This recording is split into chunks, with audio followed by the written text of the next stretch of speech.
सम्भाषणसन्देशसंस्कृतमासपत्रिकायां प्रकाशितानां बालकथानां ध्वनिप्रसारणम् इदं बालमोदिनी इति। रहस्यस्य कुञ्चिका। पूर्वं टिबेट् देशे कश्चन साधुपुरुषः निवसति स्म। सः सिद्धिं प्राप्तवान् महात्मा, मन्त्रतन्त्रज्ञानी च। अधिकतया सः मौनेन तिष्ठति स्म। तं दृष्ट्वा जनाः चिन्तितवन्तः यत् एषः सर्वाणि रहस्यानि जानाति इति।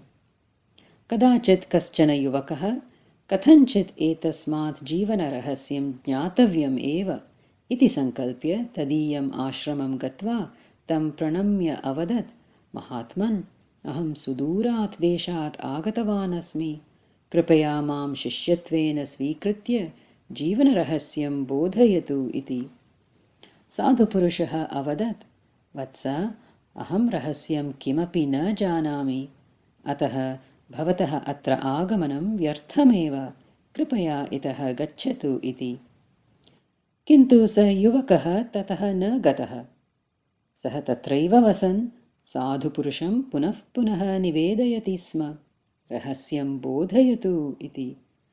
साधुः तु तदीयं निवेदनं निराकरोति स्म। एवमेव 10 दिनानि गतानि।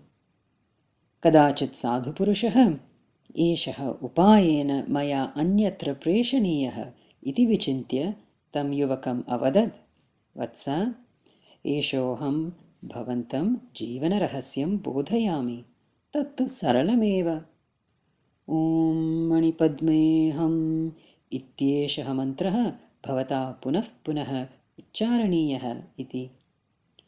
युवकः अवदत्, एषः सामान्यमन्त्रः, एतं सर्वे जानन्ति। रहस्यबोधकः कथं भवेतेषः इति।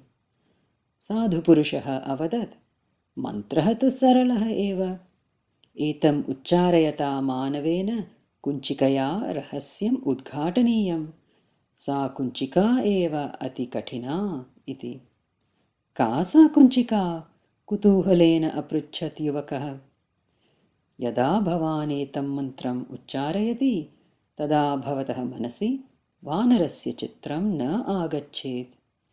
एषा एव कुञ्चिका नाम इति विवृतवान् साधुपुरुषः।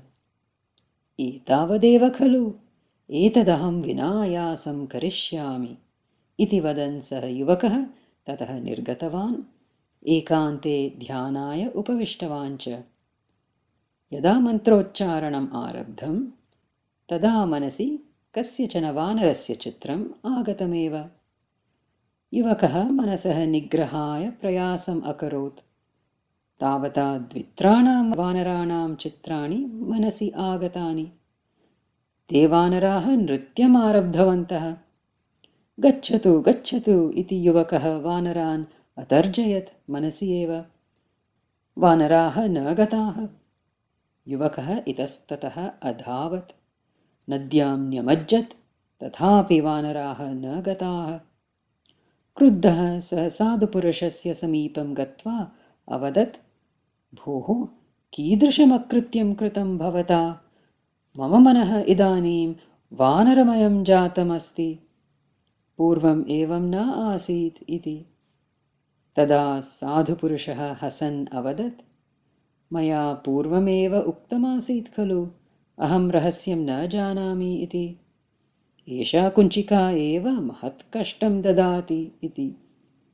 युवकः साधुपुरुषं प्रणम्य मौनेन ततः निर्गतवान्।